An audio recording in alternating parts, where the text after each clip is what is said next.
Assalamualaikum warahmatullahi wabarakatuh.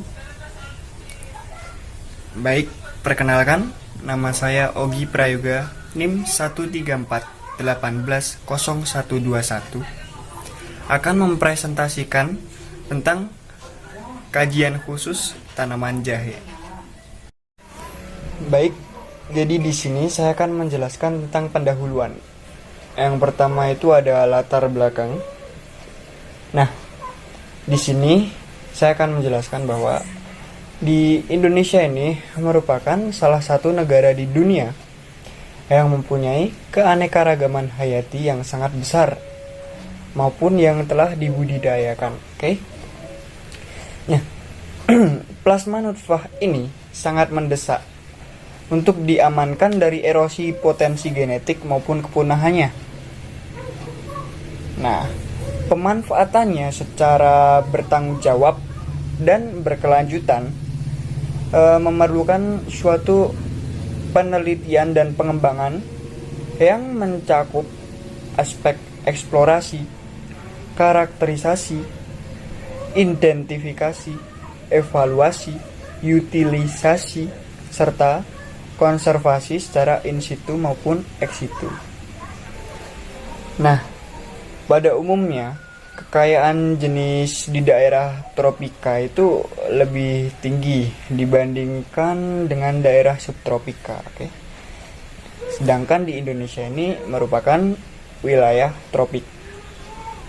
Nah, hal ini berkaitan dengan proses spesiasi yang unik dan berbeda di daerah tropik dibandingkan dengan yang di subtropik. Nah, secara umum, isolasi biografis itu berperan dalam proses spesiasi melalui pembentukan diferensiasi antar populasi atau spesies. Oke. Nah, jadi berbicara tentang daerah tropis ya, kita mengenal ada yang namanya Zingiberaceae atau yang sering kita sebut itu dengan tanaman jahe. Nah, Zingiberaceae merupakan salah satu tumbuhan yang banyak ditemukan di kawasan hutan tropis, termasuk di Indonesia. Nah, terutama itu di Indonesia Malaya. Oke, jadi Zingiberaceae ini belum diketahui secara pasti ada berapa jenisnya. Banyak sekali. Sekitar 50% dari total genre family dari Zingiberaceae ini ditemukan di hutan tropis. Nah, untuk Zingiberaceae ini secara umum dikenal oleh masyarakat Indonesia itu sebagai tumbuhan jahe-jahenan seperti yang saya katakan di awal tadi, bahwa tumbuhan ini banyak dimanfaatkan sebagai bumbu masak, bahan rempah-rempah. Nanti akan saya jelaskan di slide berikutnya. Seperti yang saya katakan di awal tadi, bahwa jenis dari Zingiberaceae ini sangatlah banyak. Nah, jadi untuk daerah yang luas seperti Sumatera, Borneo, itu masih sangat banyak yang belum diketahui dan diteliti lebih dalam untuk flora gingernya. Nah, oleh karena itu banyak nih jenis baru yang dipastikan akan ditemukan pada tahun yang akan datang. Baik, sebelum presentasi saya lanjutkan, di sini akan saya bacakan timeline presentasi yang akan saya bawakan. Yaitu yang pertama ada sejarah tanaman jahe. Yang kedua ada taksonomi dan morfologi tanaman jahe. Yang ketiga ada syarat tumbuh tanaman jahe. Untuk yang keempat ada teknik budidaya tanaman jahe. Dan yang terakhir itu adalah manfaat mengkonsumsi jahe.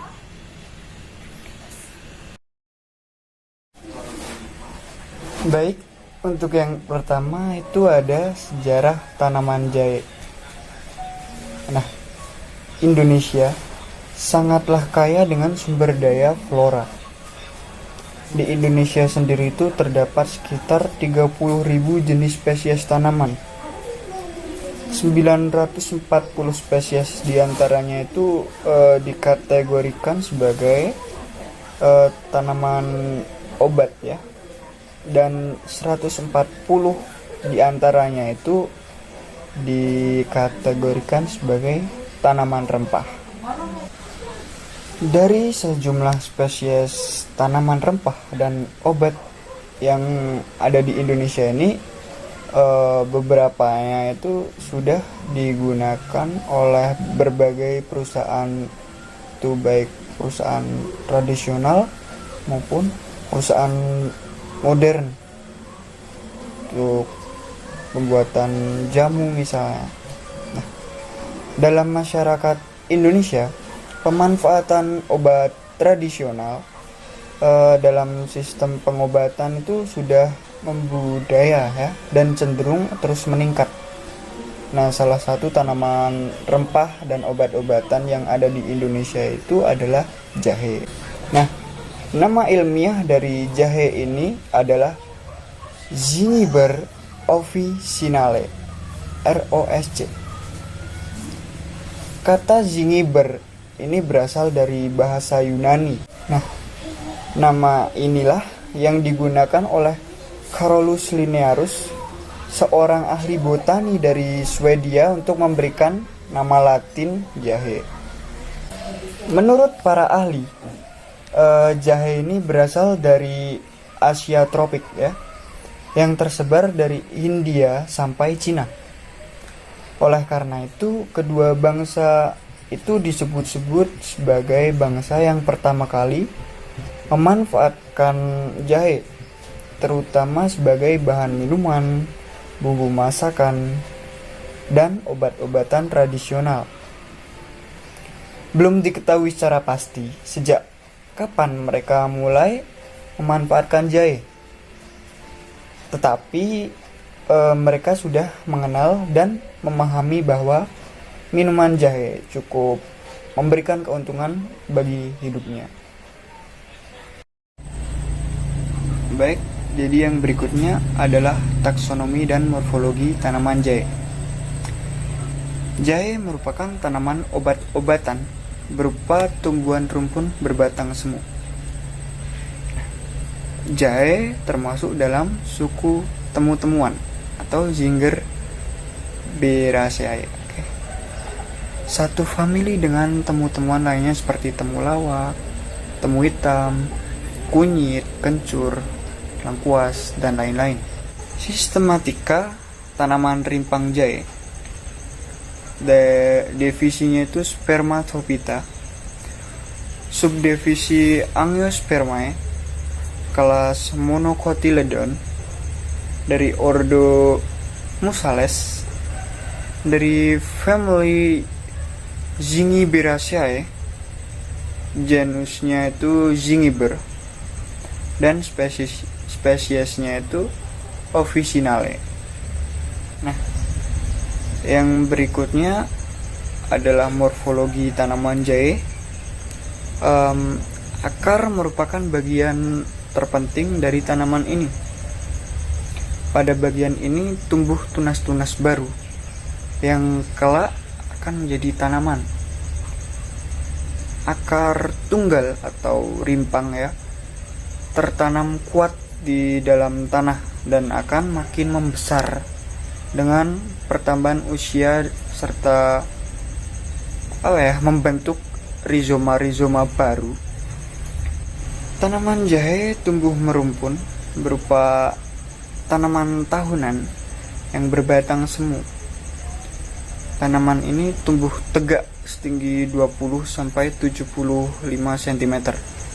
Batang semu jahe merah berbentuk bulat kecil, berwarna hijau kemerahan, dan agak keras karena diselimuti oleh pelepah daun. Panjang daun tanaman jahe ini adalah 15-23 cm dengan lebar 0,8 sampai 2,5 cm. Tangkainya itu berbulu ataupun gundul Nah, ketika daun mengering atau mati, pangkal tangkainya atau rimpangnya tadi akan tetap hidup di dalam tanah. Jahe itu dibedakan jadi 3 jenis berdasarkan ukuran, bentuk, dan warnanya. Umumnya itu dikenal 3 varietas jahe, yaitu yang pertama itu ada jahe putih atau kuning besar, atau disebut dengan jahe gajah atau jahe badak. Nah, rimpangnya itu lebih besar, lebih gemuk, dan ruasnya itu lebih menggembung dari kedua varietas lainnya. Jenis jahe ini dapat dikonsumsi baik saat berumur muda maupun berumur tua. Untuk yang selanjutnya itu ada jahe putih atau kuning kecil, atau juga bisa disebut dengan sunti atau jahe emprit. Jahe emprit ini ruasnya kecil, agak rata, sampai agak sedikit menggembung. Jahe ini selalu dipanen saat umur tua. Kandungan minyak atsirinya itu lebih besar daripada jahe gajah yang tadi, sehingga rasanya itu lebih pedas. Nah, untuk yang berikutnya itu ada jahe merah. Nah, jahe merah ini rimpangnya berwarna merah dan lebih kecil daripada jahe gajah ataupun jahe emprit tadi.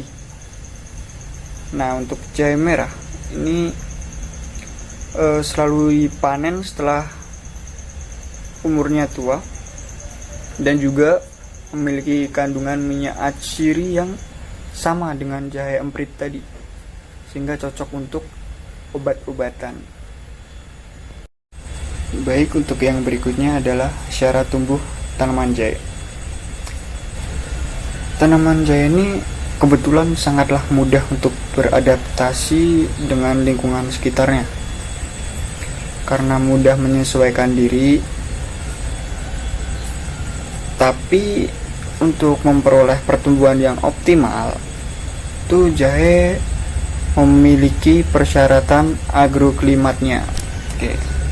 Tanaman jahe sangat mengkehendaki penyinaran sinar matahari yang sangat optimal, dan tentu perlu ditanam dengan lahan yang terbuka sehingga sinar matahari itu bisa masuk. Kan tetapi jika ditanam di tempat yang ternaungi, daunnya itu akan menjadi besar, namun rimpangnya itu kecil. Untuk yang selanjutnya itu jahe dapat tumbuh dengan baik di dataran rendah sampai ketinggian 900 meter di atas permukaan laut. Nah, akan tetapi jahe akan tumbuh dengan sangat optimal itu pada ketinggian 400 sampai 800 meter di atas permukaan laut. Untuk yang selanjutnya itu untuk produksi optimal, tanaman jahe membutuhkan curah hujan sebesar 2.500 hingga 3.000 mm per tahunnya dengan kelembapan 80%, dan tanah lembab itu dengan pH 5,5 sampai 7,0 dengan unsur hara yang sangat tinggi. Tanaman jahe paling cocok ditanam pada tanah yang subur, gembur, dan banyak bahan organik seperti tanah humus.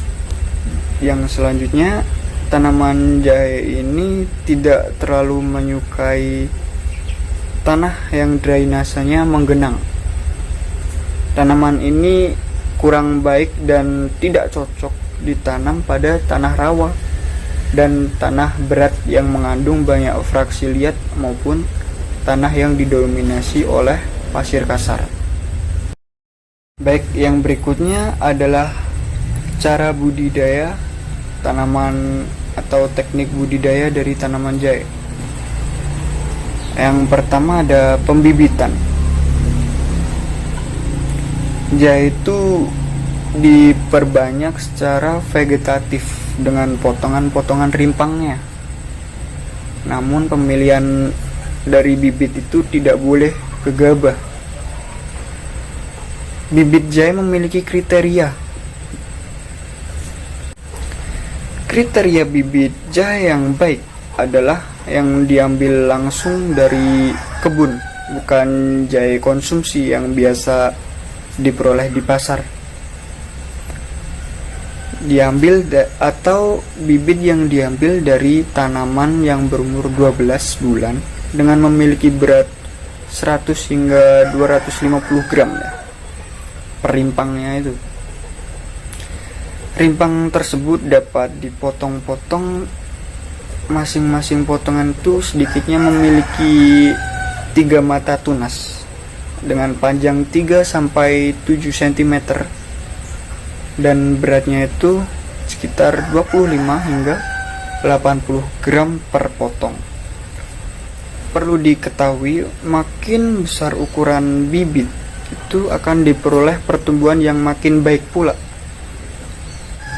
Baik, jadi kenapa sih kita harus melakukan pembibitan pada tanaman jahe? Nah, jadi tujuan dari pembibitan ini untuk menyeragamkan pertumbuhan bibit dan melakukan seleksi bibit yang tumbuh sempurna, biar bibitnya itu tumbuhnya seragam dan panennya pun akan serempak. Baik, yang selanjutnya ada pengolahan tanah. Penyiapan lahan bagi tanaman jahe itu meliputi aktivitas pengolahan tanah dan pembuatan bedengan ataupun dengan menggunakan polybag. Pengolahan tanah ini bertujuan untuk memperbaiki struktur tanah, mempercepat pelapukan, memberantas gulma, membalik dan mempertebal lapisan tanah atas ataupun yang disebut dengan topsoil. Untuk yang berikutnya ada penanaman. Nah, rimpang yang digunakan itu adalah rimpang yang sudah cukup tua dan memiliki paling sedikit 2 hingga 3 mata tunas. Jahe yang berukuran kecil seperti jahe merah dan jahe kecil itu ditanam dengan jarak yang lebih rapat, yaitu 25 x 40 cm. Sementara jahe yang besar seperti jahe gajah itu ditanam dengan jarak tanam itu 30 x 60 cm. Untuk yang berikutnya ada pemeliharaan. Pemeliharaan tanaman jahe itu pada dasarnya meliputi penyulaman, penyiangan, pembumbunan, dan pemupukan. Nah, penyulaman itu paling baik dilakukan pada awal, itu maksimal 15 hari setelah tanam. Mengapa demikian? Ya, karena agar tanaman cepat menyesuaikan diri terhadap lingkungan dan tingkat pertumbuhan hasil sulaman itu relatif seragam. Untuk penyiangan, untuk penyiangan ini pertama biasanya dilakukan ketika tanaman jahe berumur 2 hingga 4 minggu setelah tanam.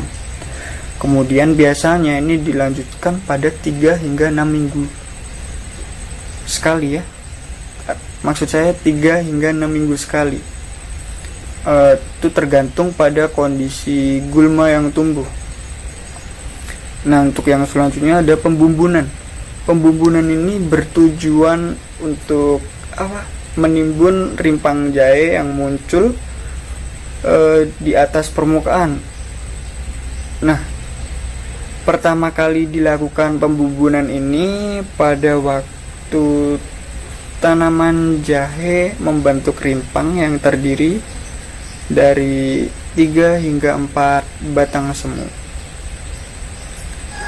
Untuk pemupukan untuk tanaman jahe ini dengan kisaran dosis antara 400 hingga 800 kg urea, 150 hingga 400 kg TSP, dan 200 hingga 600 kg KCl itu per hektarnya.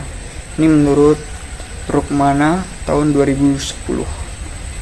Untuk yang berikutnya atau yang terakhir ini adalah panen. Nah, untuk tanaman jahe ini dapat dipanen saat berumur tua ataupun berumur muda. Untuk tanaman jahe yang berumur muda itu dipanen saat usia 3,5 hingga 4 bulan setelah tanam. Sedangkan untuk yang berumur tua itu pada umur 8 hingga 12 bulan atau ditandai dengan layu atau matinya batang semu. Daun-daunnya itu udah menguning dan rimpangnya itu berukuran maksimal dan beranaknya itu sudah banyak sekali. Nah, yang selanjutnya ada manfaat mengkonsumsi jahe. Berkaitan dengan unsur kimia yang dikandung jahe ini dapat dimanfaatkan dalam berbagai macam industri. Terlain itu sebagai industri minuman. Dalam industri minuman ini jahe dapat dimanfaatkan sebagai sirup jahe, jahe instan, dan sebagainya. Lalu selanjutnya ada industri kosmetik. Jahe juga dapat digunakan sebagai bahan kosmetik seperti parfum. Untuk selanjutnya industri makan. Industri makan pada jahe itu contohnya ada permen jahe, awetan jahe, enting-enting jahe, dan sebagainya. Untuk selanjutnya itu ada industri obat tradisional. Ini yang sering dipakai atau jamu. Lalu yang selanjutnya ini yang paling umum di kawasan Indonesia itu jahe digunakan sebagai bumbu. Baik, sekian presentasi yang dapat saya sampaikan. Terima kasih atas perhatiannya, dan apabila banyak kesalahan, saya mohon maaf yang sebesar-besarnya. Akan saya tutup. Wassalamualaikum warahmatullahi wabarakatuh.